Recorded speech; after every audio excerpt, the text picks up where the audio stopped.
नमस्कार, अंजली किचनमध्ये तुमचे खूप खूप स्वागत आहे. आज आपण बनवतोय झणझणीत असा मेथीचा झुणका. तर त्यासाठी बघा, आपण मेथीची अर्धी गड्डी निवडून आपण इथं स्वच्छ घेतलेली आहे. तर जास्त काड्या न घेता आपण फक्त ही पानं पानं घेतली आणि मेथी स्वच्छ धुवून आपण एका जाळीत ठेवली.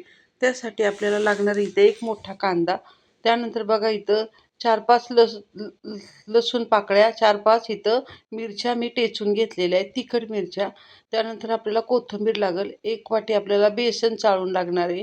त्यानंतर इथं बघा फोडणीसाठी जिरे मोहरी घेतली थोडी थोडी, हळद घेतली पाव चमचा, चवीनुसार मीठ, थोडासा हिंग आणि तेल लागेल आणि थोडंसं पाणी लागणार आहे. तर सगळ्यात आधी बघा, एक मोठी कढई आपण तापायला ठेवली. कढईमध्ये तेल घालून घेतलेले. तर पळीभर तेल टाकले आपण. त्यामध्ये आपण आता तेल तापले की जिरे मोहरी टाकून घेऊया. तर जिरे मोहरी बघा छान तडतडली, थोडा हिंग टाकून घेतलाय आणि त्यानंतर बारीक चिरलेला एक मोठा कांदा टाकलेला आहे आपण. तर आता आपल्याला कांदा हा 2-3 मिनटं चांगला परतून घ्यायचा आहे. 1-2 मिनटं तरी कांदा छान आपल्याला परतून घ्यायचा आहे. थोडा कांद्याचा कलर चेंज झाला की ह्यामध्ये आपल्याला हिरव्या मिरचीचं वाटण टाकून घ्यायचं आहे. तर झुणका तुम्हाला जास्त झणझणीत लागत असेल तर तुम्ही लाल तिखट पण टाकू शकता किंवा अजून 2-4 मिरच्या जास्त टाकू शकता. तर इथं बघा मिरची टाकून झाली, लसूण टाकून झालाय. त्यानंतर पुन्हा एकदा 2 मिनटं चांगलं परतून घेऊया.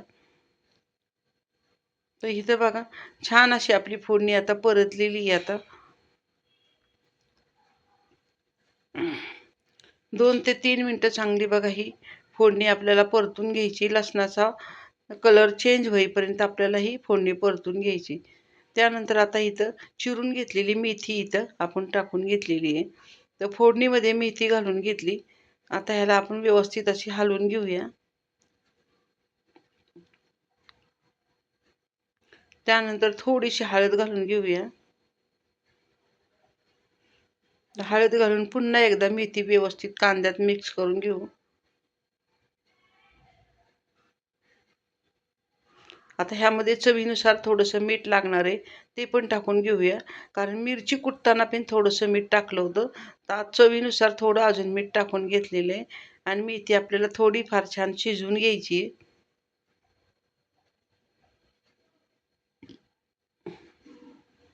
1-2-3 मिनटं मेथी चांगली आपल्याला परतून घ्यायची. तर इथं बघा 2 ते 3 मिनटं झालेली आहेत. मेथी छान आता परतलेली आहे. आता इथं बघू शकता तुम्ही.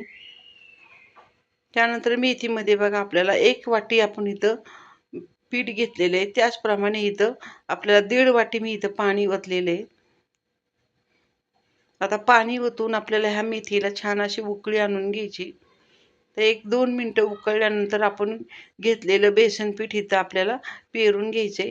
तर व्यवस्थित असं थोडं थोडं पीठ टाकून आपण हा झुणका छान असा हलवून घेऊया. तर पळीने बघा एकसारखा आपल्याला हा झुणक्यामध्ये पीठ मिक्स करून घ्यायचे. मेथीमध्ये छान असं पीठ मिक्स झालेलं करून घ्यायचं. तर सर्व पीठ आपण इथे घातलेलं आहे. बरोबर एका वाटीला मी 1.5 वाटी पाणी ठेवलं होतं आणि व्यवस्थित असं बघा हे मिश्रण आता छान झालेलं आहे. आता हा झुणका आपल्याला चांगला 1-5 मिनटं परतून घ्यायचा आहे. तर आपण इथं झाकण घालूया. त्यानंतर बघा बाजरीच्या 2 भाकरी केलेल्या आहेत. झुणका म्हणले की भाकरी ही आलीच. तर त्यासाठी मी आधीच 2 भाकरी टाकून घेतल्यात. आता इथं 2 ते 3 मिनटं झालेली आहेत बघा. व्यवस्थित असा आपला हा झुणका शिजलेला आहे. छान पीठ पीठ पेरून केलेला आपण हा झुणका आता छान असा झालेला आहे. तर इथं बघू शकता तुम्ही, एका ताटामध्ये भाकरी ठेवल्यात आणि त्यावर आता आपण हा झुणका वाढून घेऊया. तर इथं बघू शकता छान असा मोकळा सुटसुटीत झुणका आपला तयार झालेला आहे. असा झुणका जर तुम्ही डब्यालाही करू शकता किंवा तोंडी लावण्यासाठी करू शकता. मेथीचा छान सीजन आहे आता. तर अशा पद्धतीने मेथीचा झुणका सोबत कांदा, बाजरीची भाकरी, तर छान असं हे गावरान ठसकेबाज जेवण आपण आज बनवलेलं आहे. आणि आजची रेसिपी जर आवडली असेल तर चॅनलला सबस्क्राईब करा, शेअर करा, कमेंट करा. धन्यवाद.